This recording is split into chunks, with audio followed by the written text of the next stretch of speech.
You're listening to the Podcast Detroit Network. Visit www.podcastdetroit.com for more information.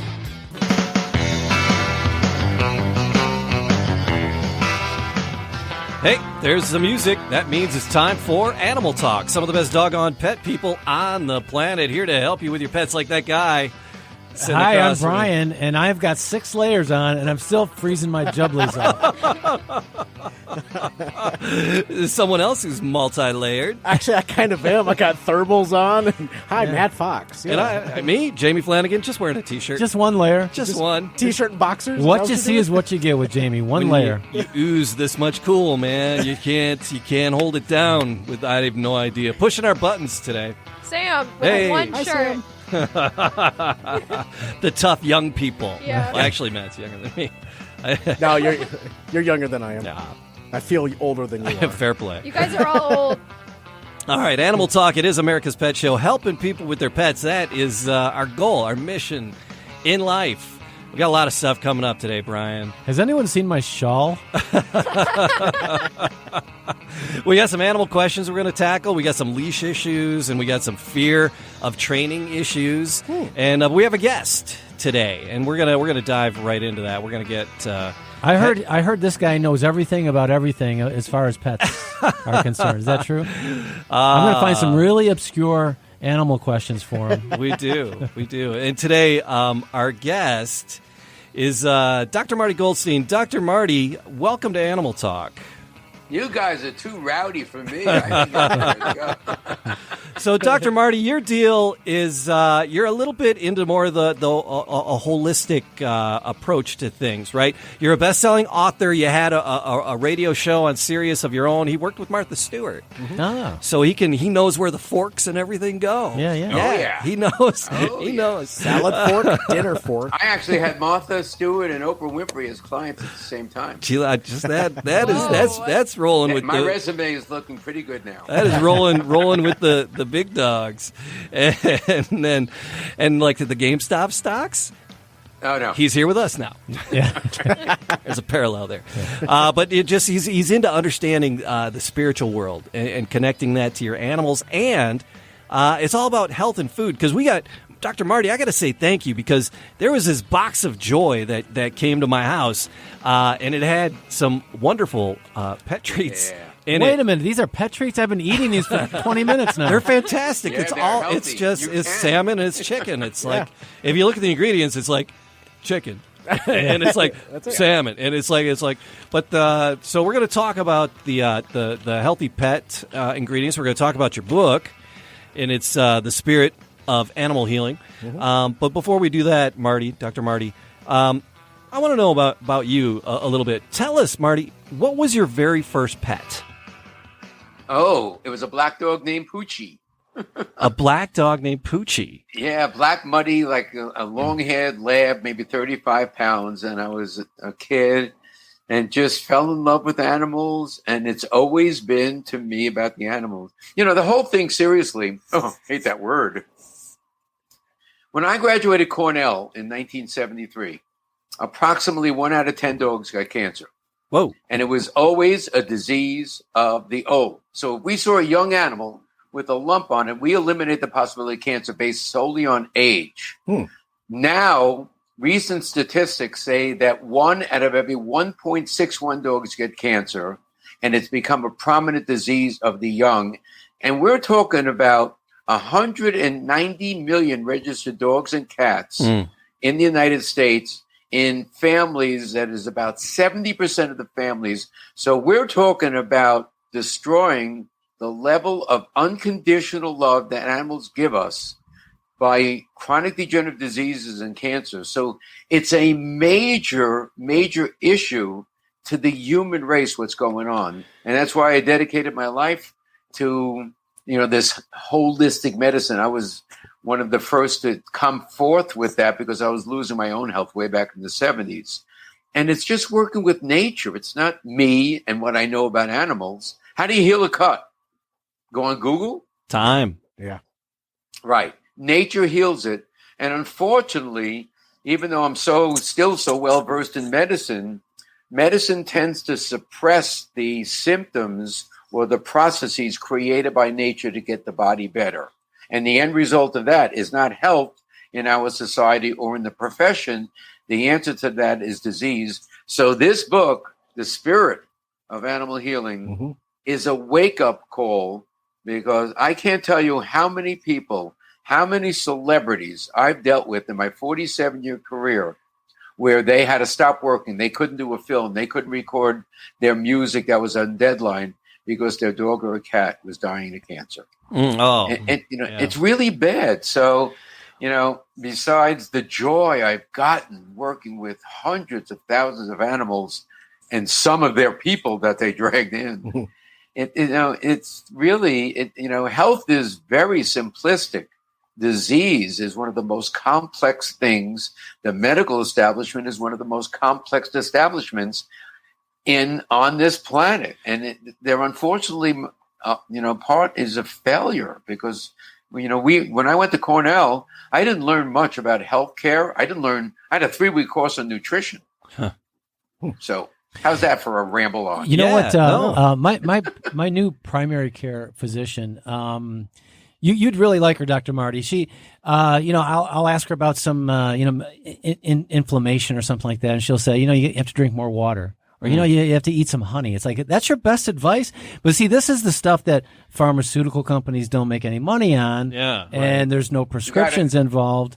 And so relating that back to pets, what do you see as the biggest, especially from a dietary standpoint, the biggest mistake people make, or the misnomers or misunderstanding people have about pet nutrition? Because a dog will eat roadkill, so So what is the secret? And you hear about all these diet supplementation and that sort of thing. What does a typical dog need on a day-to-day basis that they're not getting? I mean, that's the foundational question of everything I represent. It all starts with food.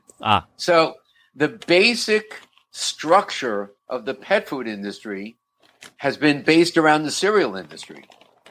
And most of the real big selling foods that have been on the market, the big bags of food that you get in the biggest aisle in any supermarket is the pet food aisle, from one side to the other.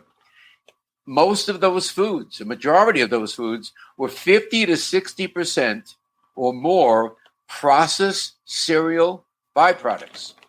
And if you look at the label, even though now they'll say number one ingredient is meat, you'll see 4 different grains after that. Corn is the biggie. Show me one tooth in a dog or a cat's mouth that is flat for chewing and grinding cereal. They are carnivores.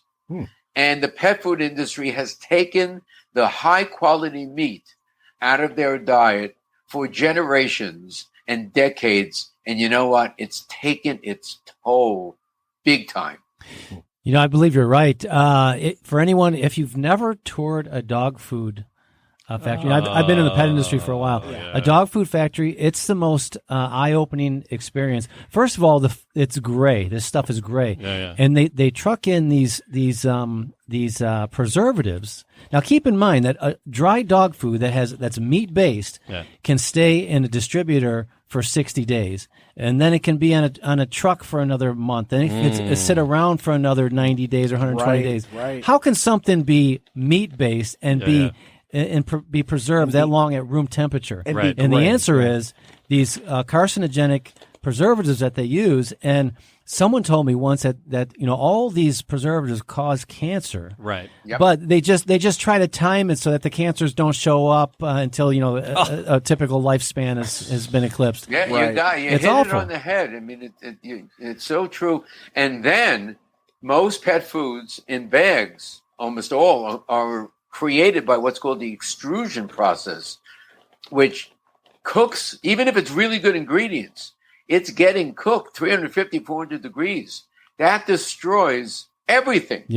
All the nutrition, the enzymes, the vitamins, and all of that. So to meet FDA regulations under what's called AFCO, they have to add those things back in. And they're added back in synthetic form. Synthetic vitamins, minerals, and supplements are not healthy. They actually deprive the body. So, with one of the big things about this book is trying to get everything back to common sense and nature. So how is the book set up? Because it looks like there's little chapters that if you have a particular question, you can go to a particular answer in the book. So how is the book set up? Am I right? Am I reading that right?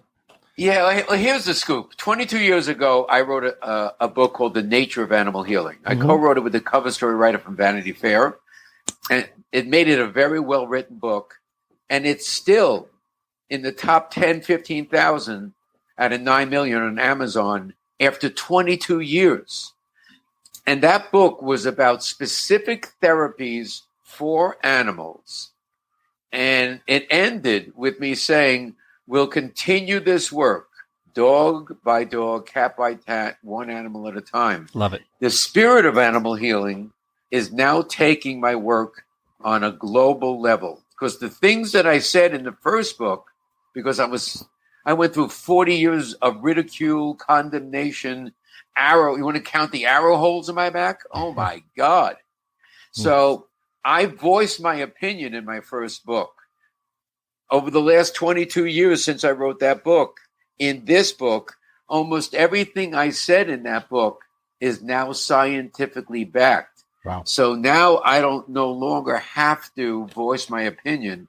I'm the spokesperson for real scientific data and common sense to make a global effect on the companion animal kingdom. That's what makes this book different. And it's a trip. I'm telling you, I like this book better, much better than the last one. So I just flipped the book open to page 41. Jamie, may I listen to this? Yeah. Before we started learning about the importance of diet for animal health, we fed our dogs Gainsburgers and Top Choice. Consider the chemistry set of 28 ingredients that used to be found in each and every Gainsburger and compare them to the 3 wholesome food ingredients. Listen to this. Soybean meal, high fructose corn syrup, soybean grits, cornmeal germ, meat. So meat's way down there, but what kind of meat, who knows? Water sufficient for processing, corn syrup, propylene glycol. You know what that is? Antifreeze. Oh my goodness.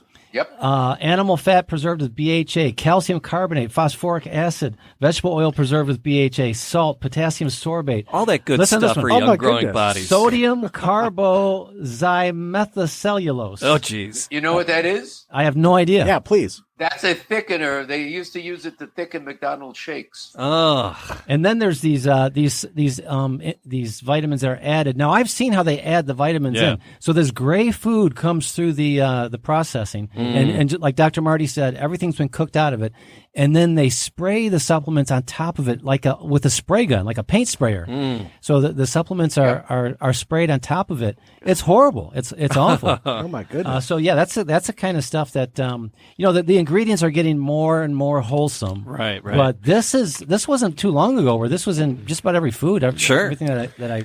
Yeah, I mean, it's really, when I graduated school, we were taught that was the only food to feed. That's all we fed our own pets. And we had a closet a huge storage room in our original hospital.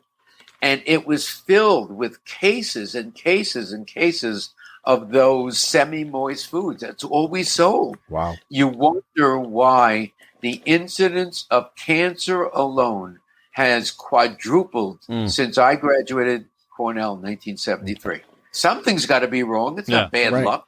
I'm looking at the bag here. Jamie, you have a bag there as well. Yeah, I got. I have the. You have one. I have another. Yeah, this is the salmon one, and this is the chicken one. Yes, those look like pieces of chicken breast that I would actually cook for my family. Flip it over. Read the ingredients, Matt. It says chicken. In this one, 100% chicken. The ingredient, salmon. Yeah, and that's where it is. Period. So this. Tell us about the treats, Dr. Marty. Well, the treats are single ingredient meat-based protein or fish. And, I have a bag of my actual dog food here. What's good about this is that we put this through the freeze drying process. It loses no nutritional value. Nice. It loses all its weight, so it can be shipped anywhere, and it stays on a shelf for 2 years with no problems. And there's 4 different meat proteins, organ meats. Remember in the wild, animals ate the organs? Yeah. And what makes this food better and different than any other raw food on the market is that every single FDA regulation is met without adding anything back in. We selected different foods to meet all the FDA requirements. And I'm getting the biggest joy in my life right now, seriously, because I love animals. Really? I have Really? so many in my house. Is the testimonials that I'm getting every single day from people all around the United States thanking me for their companion animals' health. Or I'm getting calls from veterinarians who had non-responsive cases medically, and the people went and bought my food or some of my supplements, and the animal got better. And the vets are calling me saying, "What are you doing?" So it's finally, consciousness of society is finally changing. And then this documentary, the dog doc. Oh yeah, I was going to ask you about that. I'm loving that. I'm loving that hoodie, the dog doc. Yeah, it's a trip. I mean, it was winning awards at film festivals all over the United States. My really dear friend that did the entire movie, her last film called Buck made the short list for the Academy Awards. Oh. So she's the real deal. This movie is the real deal. She filmed me at my clinic for 3 years. 300 hours, and put together this hour and 41-minute movie. And it got rave reviews. Hollywood Reporter, New York Times, New York Post, you name it. Big opening in the theater for you? Well, it opened because we talked a little bit about this. It opened in New York. Supermodel Carol Alt came down to be my moderator. Nice. On March 13th, it was scheduled 4 days later to do three theaters in LA, and on March 14th, all the theaters shut down. The world shut down. Yeah, March 13th. That was my last day. I teach high school during the week, and that was our last day of school. It was like, all right, we'll see you guys online come Monday, and we finally just got back into the classroom 9 months later with the kids. God, so bad. It's still not safe, I don't think. Yeah, but Dog Doc. That was 2019 is when that came out. Yeah. So not too long it's ago. actually available Blu-ray and there you DVD. Yeah. Awesome. And it's just my goal. I mean, you can't make me happier. I have a beautiful wife and 3 beautiful daughters. I have this food out. I got this book out. I haven't been sick in 35, 40 years, but that's not enough for me. Yep. My goal, because I love animals so much, and I see not only how much they're suffering by the millions, but I see that it's just a lack of education in proper health care. And it's been so frustrating for me. So that's why I wrote a book like this. That's why I'm on a show with you guys like this. Right. Because we all love, we love our critters, man. We love our critters. So your food, where is the food available? Is it online? Is it It's online. It's in called retailer? drmartypets.com. Okay. And it's actually this company's first. They have 27 different companies that they're actually going into the retail market and going through all the stores around the United States. So I'm sitting back and watching my 47 years of struggle to get this message of healthcare. I'm watching it infiltrate society. And I wake up every morning and go to sleep every night just with this big smile. It's just great. I love it. So, all right. So, and again, the website on the food, I got a memory of a goldfish. Eat some of the food; it'll come back. It will. Hey, Dr. Marty, one of the things that I saw was that you actually have a sponsorship, and you sponsor the Freedom Service Dogs of America. You have a partnership with them at the same time. Help us understand that a little bit. Well, the title alone says it all. Mm-hmm. Just, if you look at the bond, and, the reason this book is called The Spirit of Animal Healing is because, and this is the biggie, is that if I were to take an infrared photograph of you and your companion animal, I wouldn't see two physical bodies. There are at least 50, 55 different perceptions in this universe. Human beings have 5: taste, hearing, smell, blah, blah, blah. It is known that companion animals have extra physical senses. Dogs can smell or detect an epileptic seizure up to 24 hours before. When a tsunami hits, the animals are gone right before, but the humans aren't. Right. And the book goes through that. Now, health and disease between a human and an animal also coexist on that level. But it's never taught. It's never even considered. And that's where this book goes into big time. And then you look at, the service, the animals, these people that are in service to our country. And then all of a sudden, we rescue animals and put that human-animal bond connection together. And look what we're doing for these people, that need the service of a companion animal. It's just, there are so many different places we could have gone to donate our proceeds to, but this was the best because you can't get better than this. One of the things I really enjoy about Freedom Service Dogs of America, they actually work with shelters. With more than anything else. So it really unlocks the shelters itself as to what the dog's potential is to help with the autism, traumatic brain injury, cerebral palsy, spinal cord injuries. There's a mess of things that they do, Freedom Service Dogs of America, and match them with the human at the same time. But they're using the shelters to do it. So it's, between it's a win-win-win situation. It really, really is. Yeah. All right, so Dr. Marty, in the book, available at all online booksellers and local booksellers as well? Came out on Tuesday. Hey, there you go. It's available all over the place. It's already ranked #1 on Amazon.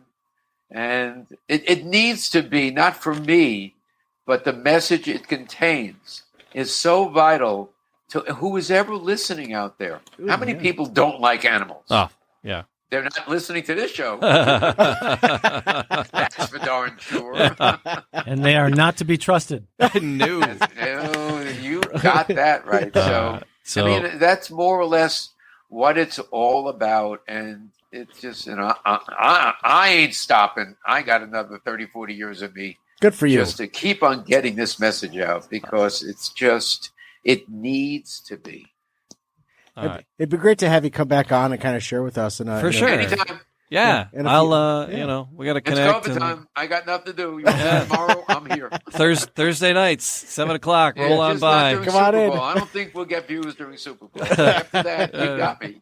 So, Dr. Marty, drmartyspets.com. There's an S on it. drmartyspets.com for the foods and to connect with you and all the things. You did a pretty cool, like a week ago, you did a cool Q&A and a reading of your book ahead of the launch here. Are you doing more online stuff now with the lockdown? Are you connecting with people online? Absolutely. Yeah. Which is, I mean, it's really good. We're just making it through this disaster. Yeah. I mean, just to let you know the significance, I write about therapies in the book. We write about the spiritual connection. We write about pet food. We write about supplements, the need for supplements, the true definition of what a supplement is or should be. We write about therapies. I wrote a lot in my first book, but we write about these unique therapies. And one of the therapies that I repeated again is the use of high levels of intravenous vitamin C. I've literally worked on, no exaggeration, maybe 45,000 animals over my career on intravenous vitamin C at very high levels. Do you know right now, according to studies out of Shanghai, studies out of the NIH, National Institute of Health, that intravenous vitamin C is probably the most effective therapy against COVID? Oh, okay. Yeah. And they're actually starting to use it in hospitals using 3 grams per person. We were using 1 gram per pound in dogs. So a 60-pound dog was getting up to 60 grams a day. They're using 3 grams in a person, which is so low, and it's still extremely successful. So these are the kind of things that are covered in the book. Excellent. Why don't you hear this on national TV? Yeah. I don't. TV makes me sad. I'm gonna go sit in the sun for a little bit. I'll be back. So, get some vitamin D in me too. For Vitamin sure. D. Dr. Yeah, Marty, sure. thank you so much. Again, like I said, we'll have you back. We'll do more. We'll hang out, and I'm going to take these home to my kitty cat, Percy. We're going to try them out, and I'll report back to you and let you know how it goes. Yeah, Honeypot's gonna enjoy some of these. Yeah. too. Oh, yeah. They love these treats. I mean, because this is what they were intended to eat in nature. Yeah, All right. Read the book, too, so next time I can quiz you. for sure. All right, Marty. Thank you, All Doctor. right, we'll talk to you. It's a pleasure. You guys are great. Thanks, you, man. sir. Be well. Dr. Marty.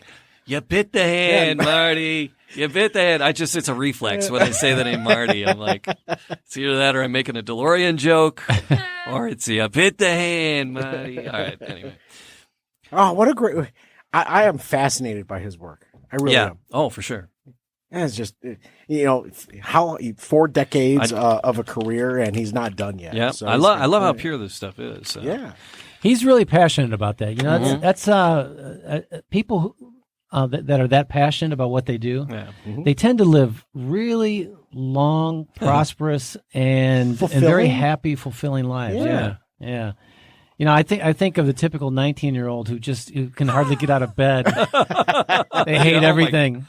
Oh my God! Pessimistic about everything. That's They're how depressed. I want to be. Yeah. Hard to get out of bed. Not hard to get out of bed. I want to be fulfilled, and I want to be. I want to like Sam, you my got the life. world ahead of you, man. You got that brass ring right there. Did you hear Dr. Marty? He's like, I've still got 30, 40 years to go that's insane. to do this and evangelize. Mm-hmm. I mean, he loves what he does. Hell yeah. Yeah, that's inspiring. That's awesome. It's endearing. Makes him that much more endearing because he's not done yet. Honestly. I got a question coming in at us, hot off the hotline. Hot. Coming in. It's kind of delves into what Matthew likes to call the COVIDian timeline. And yes, it's I need help. I have a 2-year-old female Chihuahua and a 3-year-old Maltipoo. That's how many poos are there? I don't know, multi-poo. I just recently retired. Once things get better and the virus is got our world back to normal, my wife would like to travel, but she said, I need to train our dogs first. They must be able to walk on a leash. They've never done this, and I'm going to need some help. Is it an easy thing to do? So again, a 2-year-old Chihuahua and a 3-year-old Maltipoo. Now, Jamie, I'm not a cynical person. Yeah. These are carry A dogs. cynical person would say, the dog weighs 3 pounds, you idiot. But I wouldn't do that. But if we were being nice and want to keep listeners, we would say what? What we would say is, it weighs 3 pounds. You it's a idiot. 3-pound dog, you idiot. There it is. Yeah. Well, it's getting a dog to 3 walk. pound. That's like generous too. All right, anyway, yeah, go That's ahead. Chihuahua. Yeah. So with leash training, it's actually pretty simple. What you want to do is it's a pretty simple exercise to teach the dog that wandering away from you put him on a 6-foot leash, let him wander, and then when he gets to the end of the reach of the leash, give him a little tug, Now with You got to be careful because otherwise you're like Trick Yo-Yo with this dog. It's like rock the cradle, sleeper. Yeah. You don't want to do that. No, you don't want to do that. And the infamous walk the dog. Well, and the infamous walk the dog. Yeah. So so the dog learns that wherever you're going, he's So gonna we're go. at the end of the leash. Then what? A little tug, A little tug. tug, Okay. and maybe no. And you make it kind of snappy. All right. And then a dog, any attempt the dog makes to follow you, you praise him. But the bottom line is, where you go, the dog goes. Don't let the dog lead you. So whenever the dog goes out in front of you, turn the other way. Just keep changing direction. Then the dog's going to have to start paying more attention to where you're going so he can keep up. I got to follow that guy with the hot dogs in his pocket. Yeah. You said you got to say no or make a loud sound. Do you want the dog to see that too? Yeah, no, you don't want him to see it because you want him to associate it with his behavior, not with you. So you if he's out there getting distracted and then he gets that correction, it's going to startle him. When he comes towards you, you praise him, tell him everything's okay. Maybe give him one of those hot dogs that's in your pocket, and go about your business. I just might be happy to see it too. Yeah. But changing direction often when the dog gets distracted will teach the dog to pay closer attention. Good Lord, this digressed quickly. How many little nips have you had over there, Danny? See, Marty was talking. Normally, I'm like talking a lot, and but Marty was talking, so I was able to. Marty was drinking on some red wine. He too. was. Marty had some red wine. I don't think. Party. I mean, you guys have like 16-ounce glasses of bourbon. This is my third. They're just little. Anyway, but so is it? But teaching a dog to walk on a leash. Is there a concern, or like teaching a small dog like these? Is there a different challenge, or is it just training a dog? You're joking, but it is a challenge not to like tug the dog too hard. Yeah. You want to make sure you just casually change direction. And the dog will just kind of correct himself. And a little bit more of a velvet glove on that. Yeah. All right. And with lots, lots of praise in the dog when they follow, and it should be pretty straightforward. It's an easy problem to solve. And dogs love to go on walks. So, if you teach them that, he's just to follow you, they're happy following you. Yeah. They just, they just don't know what the rule is. So you just keep, showing them over and over that when they go out on their own, they'll tend to get distracted. And then, mom or dad is going to go the other direction real quickly and they better pay attention. But that consistency. You got to be consistent, yeah. Every time, every single time. Yeah. Because if you do it lackadaisically, it's not going to really take. That's how I got Sam to follow me. Every time she strayed away, I would just pull her hair. See, what I do is I put ham and pineapple pizza in my pockets, and she follows me. That's the ham and pineapple. That's your favorite, pineapple. Brian, isn't it? Gross.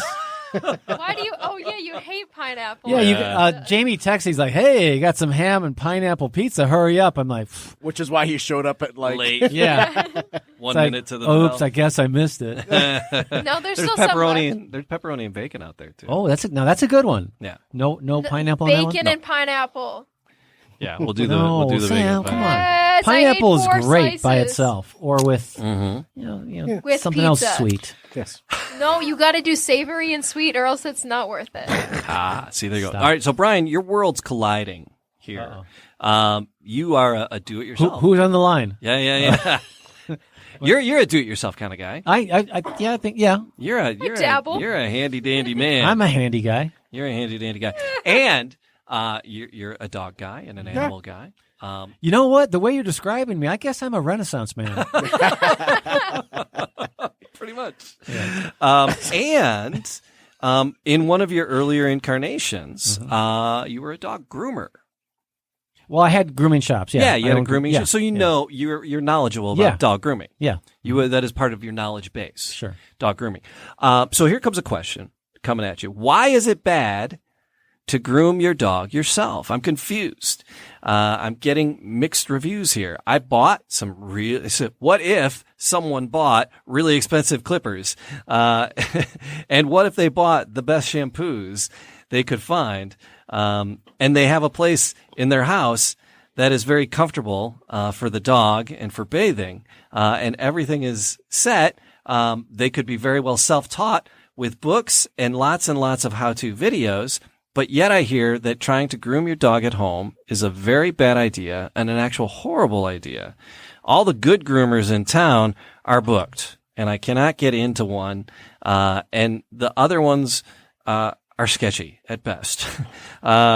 So I want to groom my dog at home, but people that I talk to say it's a very bad idea. So So this woman went out and bought good clippers and everything, right? Yeah. And she's got like space to do it, and she's willing to do it, and she's been training herself and learning, but she's getting advice that it's a bad idea. So as someone who ran some grooming shops and knows a bit about grooming, can someone learn to do it at home if they buy, and as Colleen says, we can move that in the washing machine, and you can move power lines and gas lines and water lines. We watched this video on YouTube, and I'm like, honey, no, I cannot. Remember the show Jackass? Yeah. Remember when Steve-O got a tattoo when they were off-roading in a Jeep, like down a bumpy road? Oh, my God. And he got a tattoo while he was, and it came out horrible. It was, and he almost bled to death. But see, when you're what's the bad part of this is if you're not real skilled, you have sharp things, you have scissors, you have clippers, you have. And the dog is jumping around. The dog doesn't want to settle down, and they're not going to cooperate. That's when it can get dangerous because you can cut your dog, you can cut yourself. You can, injuries are pretty prevalent in that. Even for professional groomers. Yeah. So that's why you've probably heard it's not a good idea. Okay. Now, if you have a lot of patience, if you have a calm dog, you have good control of your dog, and if you make sure the dog is secured to maybe a door handle or something where you have the leash on the dog so he can't get away. And slowly do little things at a time, brushing and combing them out. Okay. Yeah. You might find that the dog has some sensitive areas. This could be dangerous too because the dog can turn around and bite you. Right. Even if the dog loves you, he can turn around and bite you because he doesn't know what you're doing. So that's the dangerous aspect of it. But if you're patient, and you watch some videos and you just kind of educate yourself and go slowly, you could do it yourself. Absolutely. There was a company that would actually, you could put, use it to put peanut butter in on the wall. Yeah. And the dog would lick the peanut butter while you're washing the dog. Yeah. What was that item called, Jamie? Do you remember that? Bath Buddy. Bath Buddy. I was going to say my shower buddy. My shower Bath the Buddy. Bath Buddy. Bath Buddy. Bath Yeah. Buddy. And like Matt said, it had suction cups on it, and it had like plastic. Had like little teeth on it, so you could smear the peanut butter into it. Schmear. You get a little peanut butter schmear going. And what that does is that distracts the dog while he's licking the peanut butter off the wall. I like the schmear. The schmear. And so you can do some grooming that you need to do on him, but you do have to have a lot of patience. And it wouldn't hurt to maybe volunteer at a grooming shop. I'm sure you'll find grooming shops are very welcoming to someone who wants to volunteer their time and get some pro tips. From That's somebody a really who does good it. idea. Yeah, because it could be because you see them at their worst. Yeah. So if you can imagine getting a kid hopped up on caffeine and then saying, "Sit still while I cut your hair," Right. So I've always had good luck. I'm a cat guy. Do you bathe your cat? And yeah, but after I'm licking him for 10 minutes, he usually goes away. He just doesn't. That's why Jamie's always coughing up hairballs. Only if he gets really gets into something greasy, when we're playing in the yard. But we had pine trees, and if he gets sap on them, sometimes we'll give him a little kitty bath. But generally speaking, you're full of mud. Your stupid idea. Go clean yourself. Now you're locked in the basement till you get it clean. Patrick Mendez just checked in. Yeah. And when he goes to the kitty shelter, he says, I sprinkle catnip on my shoes before I walk into the Monroe Kitty Shelter. All right, Patrick. Well, on your shoes. That's the trick. That's it. The shoes. Got that wrong. But no, talking about the grooming and my cats, it's like I've been really successful at being able to trim my cat's claws. Some people are not able to do that, and it takes two for our cat. Yeah, no, it's just Jamie, and the boys. you must have a knack for it. So why don't you tell us how you achieved such prowess? I play with it. I play with his paws like a lot while we're sitting. Desensitize him a little bit. Yeah. And I'll go like, wow, look, darn things need trimming. So, I'll touch his paws frequently while we're sitting around and hanging out, not to the point where it annoys him. Right. And I'll extend out his claws and, once they start getting long, I'll go, okay, now do them with the clippers. Sometimes I get like all 4 feet done. Yeah. Sometimes it's like you get the front 2 done and you're like, oh, well, that's it. Maybe we won't do the back 2.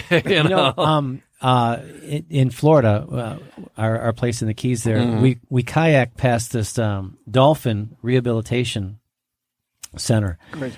And as we watch them training the dolphins, it is fascinating. So what they'll do is they'll get the dolphins to, turn around and put their tails up on the dock. Mm-hmm. Because they give vaccinations in the tails.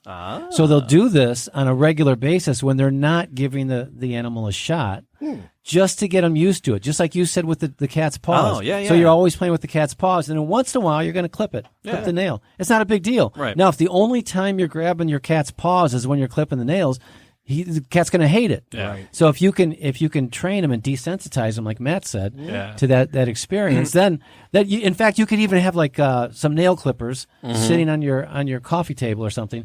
When the cat's there, when you're petting it, pet the cat's feet with the nail clippers. So you're not trying to cut the nails.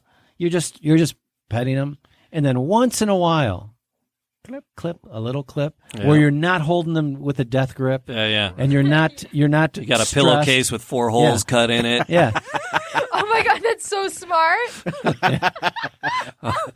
A milk crate. Yeah, a milk crate. Yeah. That's my favorite grooming story from your grooming shop. Yeah.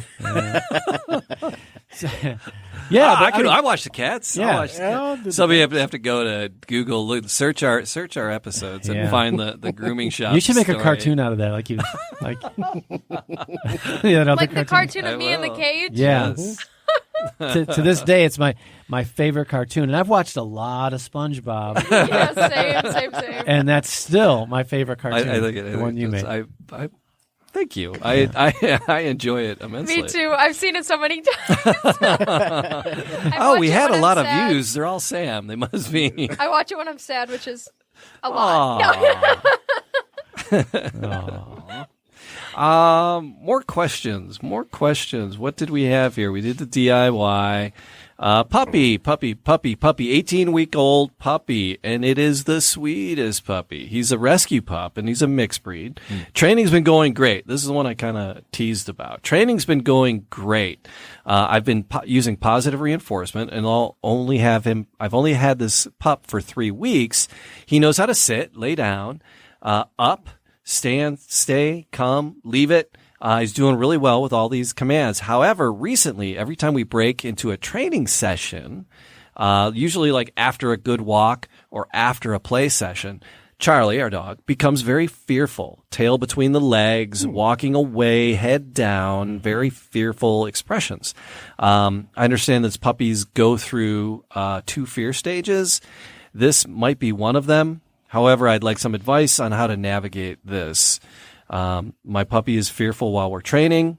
I don't want him to lose the skills we've learned so far.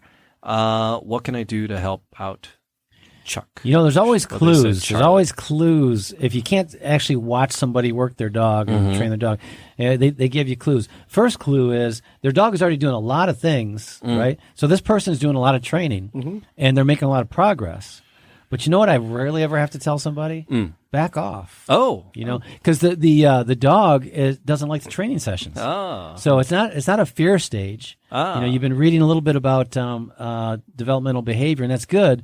But this isn't a fear stage. If you can associate it with with another event, it's that event that's stressing them out. Oh. So the training is stressing them out. Even though you're making a lot of progress, you might be a little heavy-handed.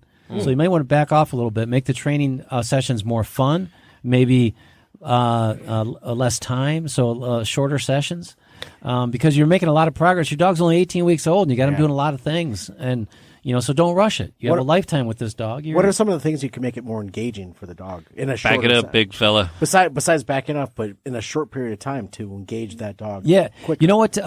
Whenever here's a good rule of thumb, Matt. Whenever you make progress, you should stop the exercise. So you're stopping at a high note. It could be the very first time you tell your dog sit one time. The dog does it perfectly. Give him a treat and quit. Stop doing that. Time to watch some SpongeBob. Time to watch SpongeBob. That's it. So you don't want to keep drilling them, and that's probably some of that's probably going on. So by making it more fun, and actually, you really want to act excited when the dog does it the first time. Good sit. That's a great sit. And give him a treat, and that way the dog will know that, hey, this is a lot of fun. I get this right, and we have a lot of fun. Break up the session. Play some fetch. A training session shouldn't last more than 20 minutes. Right. But that shouldn't be in a row. You should break it up with, playing and maybe, working your dog during commercials if you're watching a TV show or something. So during a commercial. It's like talking to your kids. You only do it during commercials. That's right. And as infrequently as possible. Yeah. No, thank you for that. So it's like I want to do it perfectly every single time. This isn't a perfect world. No, it's not a perfect world. It's only a baby. It's 18 weeks. Yeah. Cable came out. I didn't talk to him like 5 years. Best 5 years of my life. Watching that Cinemax, what really wasn't there. Oh, yes. If you blink at the same rate that it's flashing, you can kind of see movies. Squiggle. Yeah. Oh my gosh. That's another old guy reference. That's an old guy reference. Yeah.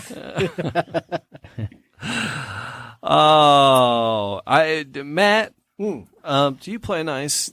I do. We were sitting here and Dr. Marty was on. We were engaged in a conversation. Yeah. And you were very kind and you refilled my beverage and I appreciate that. Well, because you put the glass in front of me, so I took that as a hint of. But you played. Bitch, fill my glass up. You were sharing. You shared, and you played. Now you played nice. Jamie, you're a bit of a tyrant. You snapped your fingers and pointed at your cup. Yeah, he was off camera too, wasn't he? I didn't know. On purpose. I didn't know such thing. You're smelling your microphone again. Because this gift of the bottle was delectable and delightful that Yes. someone shared with us. Thank you, Dave Wright, Yes. Motor City Hypnotist. Another wonderful podcast here on the Detroit Podcast Network. Northville Studios. How many shows you got running out of this joint now? Man, this is awesome. 710, somewhere around there. On the regular, yeah. Ladies with Mimosas kicking off this weekend. Ladies with Mimosas, really? Beauty and Cooking with Erica kicked off last weekend. She's a weekend talent or not a weekend talent, she's a weekday talent at 104.3 WOMC. You gotta punch the O. Yeah, that's old school. Yeah, they still do it because I said that, good. and she was like, "Oh, do you Oh, still?" no, they still do they it. said she goes, "Oh no, they tell us punch that O, punch that O." And So she, anyway. and I am a graduate of Specs Howard. Yeah. Way back in '94, and Yeah, she's also an instructor there too. That's it. Anyway, so lots of shows around. But Matt was kind and he was sharing. It was my point. He was playing nice. Mm-hmm. We got this dog owner here that wants to teach a dog how to share toys. It doesn't see this trick doesn't seem to be covered in any of the books I have on dogs. Can you help me? I'm trying to socialize my dog, and that's in finger quotes. It's the dog that I walk. Her owners. So I'm not getting the full story, but I'm gonna guess this is a dog walker, and she's like walks this dog. So the dog's owners never socialize her. She doesn't seem to like most other dogs, and I thought I could start socializing her with dogs that she seems to like. So if we are out on a walk and she meets a dog that she likes, I ask the owner to set up a play date. So the last few weeks, she's been having play dates with a Chihuahua. And we would go to the Chihuahua's backyard. Over the course of an hour, they might run and chase each other several times. My dog slows down so the Chihuahua can keep up. It's like a good sign. She's being considerate of her playmate. In between the chasing games, they seem to do their own thing, sniffing around or playing with the humans. On the last play date, I brought some toys to the Chihuahua's backyard. They played more intensely with the toys. They ran faster and running around with the toys. The Chihuahua ran faster with the toys in her mouth, and my dog started growling at the Chihuahua whenever the Chihuahua got close to her toys. The interpretation is that she doesn't want to share her toys with her friend. The Chihuahua's been growling back. They play together excitedly, but my dog is bigger and leads in the chasing games, and I'm afraid she might hurt the Chihuahua because she is bigger. Can I teach these dogs to share their toys? The question I would have is why? Why? I don't know. And There's enough toys for everybody to go around. But here's what she found a pain point, a problem, right? Right. A problem area. Before that, the dogs were getting along great. Yeah. They chase each other around. So she's thinking, I want to make it better. I want to introduce toys. Yeah. Sometimes that makes it a lot worse, like introducing a food item or something, and now all of a sudden you have a dog fight on your hands. Right. So Get rid of the toys. They're already having a good time. You don't have to make it any better for them. You don't have to anthropomorphize and say, well, now they need something else. Now they need a, easy bake oven. Now they need, internet games. Do they get territorial with their toys then? Yeah. They can get real territorial, real greedy, and and if there's a size disparity, you could cause a big problem. So you have a big dog and then the little Chihuahua. It could end up being a terrible situation. So don't introduce the toys. Actually, Erica there you go. Yeah, Erica just chimed in. She said, my dog growls at me when my husband is home, and I want to give her attention. She says, I think she's broke. Oh, that's cool. So this is Erica from Beauty and Cooking with Erica. Okay. New podcast here on the Podcast Speak Detroit of the devil. Network and Face Space and all those other things as well. And the other DJ, she DJ'd with me at 96.3, and that's why I know her. Now she jumped ship and she's doing the OMC thing. Whoa, MC. But yeah, so she's got a dog. Yeah. And the dog growls at her when her husband is home, and she wants to give her attention. Wow, you met. Were you there? Because Erica was on Animal Talk before. She brought Claire, that little white fluff. Yeah, I met that dog. Yeah. Claire Bear, little Claire Bear. As the shipping company. Yeah. So the dog is very much Erica's dog. Mm-hmm. It seems to me they're pretty inseparable. Mm-hmm. Why do you think she would growl? When the husband's home. It could be a possessive thing. It could be. It could be displaced aggression, where the dog is actually growling at her to try to keep her in her place, try to keep her subordinate to her. So it could you could have a little bit of a situation with a hierarchy issue, especially if they're close. Oh, okay. I trained a dog years and years ago. Don't sass me. Right. I sass you all I want. This lady had a Cocker Spaniel, and she said, I need to fix this dog. My dog and I are inseparable, and this dog will do anything for me. This dog loves me. But look what he did. She rolled up her shirt sleeve, and the dog attacked her, and she had like 60 stitches in her arm. Ooh. And this dog loves her. But you know what? You know what the owner did with the mistake she made? She got out of line. And the dog felt it was his position to correct her. Dog loves her to death, but he's putting her in her place. A Cocker Spaniel. Yeah. It's a little bit of cross wiring that happens sometimes. Yeah. I'd like to see it, or maybe enlist the help of a behaviorist or trainer to come over and actually witness what's going on. It could be nothing. Chances are it's nothing, not a big deal. It's just a quirky thing, but it could get out of hand. So. Sometimes dogs will get possessive a little bit. Yeah, they get possessive, and then it's like, I need to keep you in line. I need you to keep, make sure you're doing what I want you to do. Because the husband comes home, right? And maybe she greets her husband, and the dog's like, "Wait, that wasn't part of my plan." So, right, okay. You're gonna have to accept my wrath. Because I didn't want you to do that. So it's probably a little bit of a hierarchy issue there. I would have a trainer take a look at that. But 9 times out of 10, it's not a big deal. No, they'll either grow out of it, or they just it gets old after a while and they stop. She's 10. The dog is 10 years old. Yeah, she's not going to grow out of it then. And if it's just growling a little bit and it's been doing that for years, and what? Erica and her puppy were together first before hubby came into the picture. Yeah. So. They've been together for 20 years. They just got married. Well, I just learned something today. Yeah.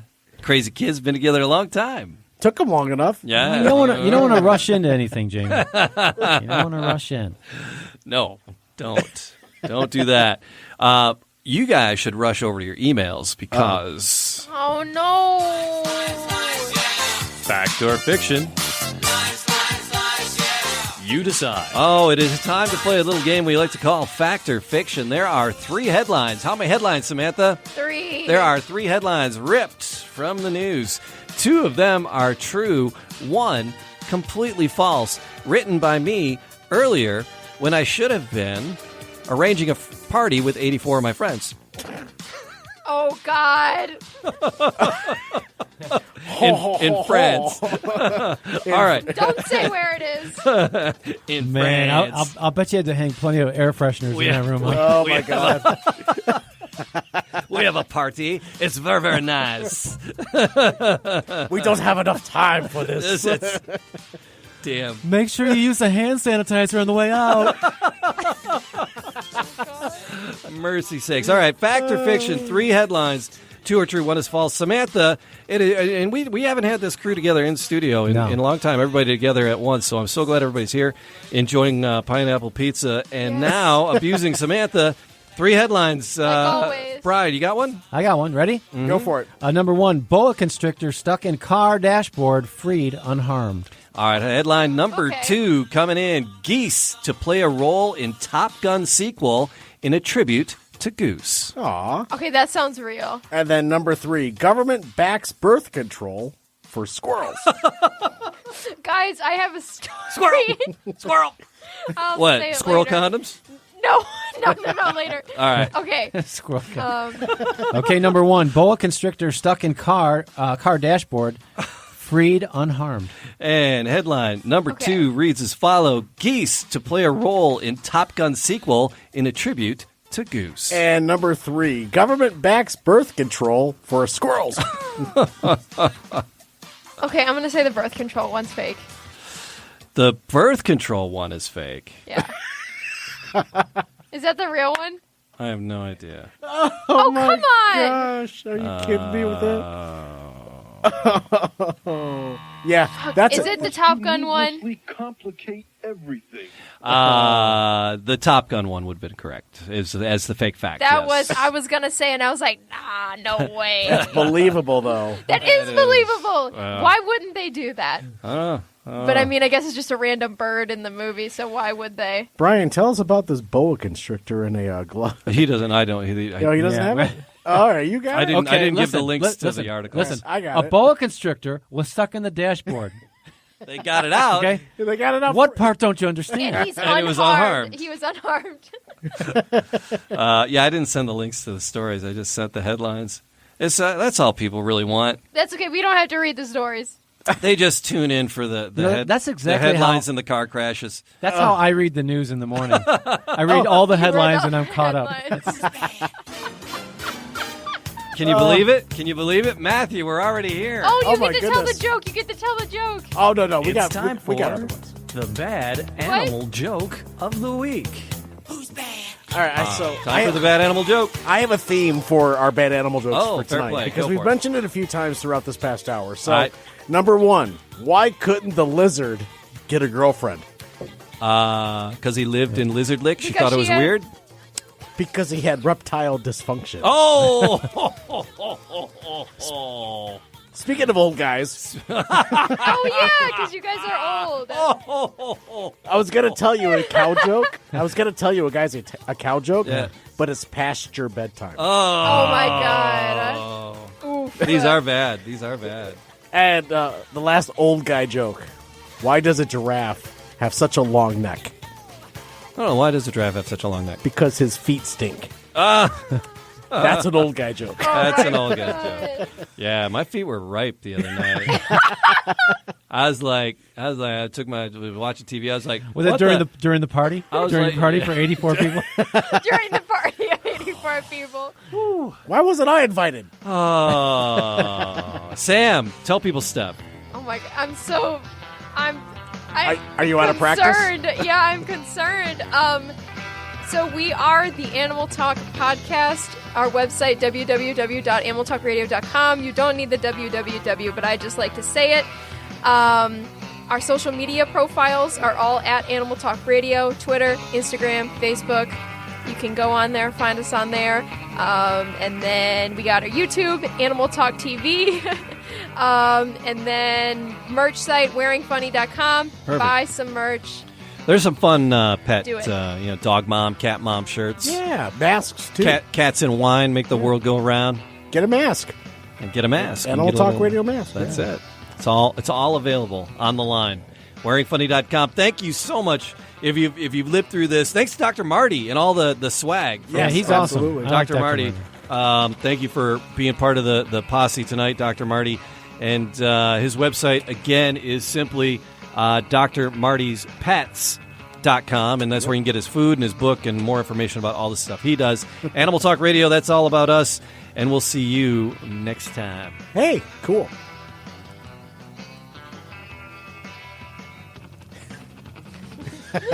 Erica's like, terrible. The bad animal jokes, terrible. Yeah. Hey, Jamie. Hey, what? Have an exotic week. Oh, yeah. Kiss your wild thing for me. Thank you. Yeah, I was looking at you. I'm like, what? I was done. I said, all right, see you next time. I was done.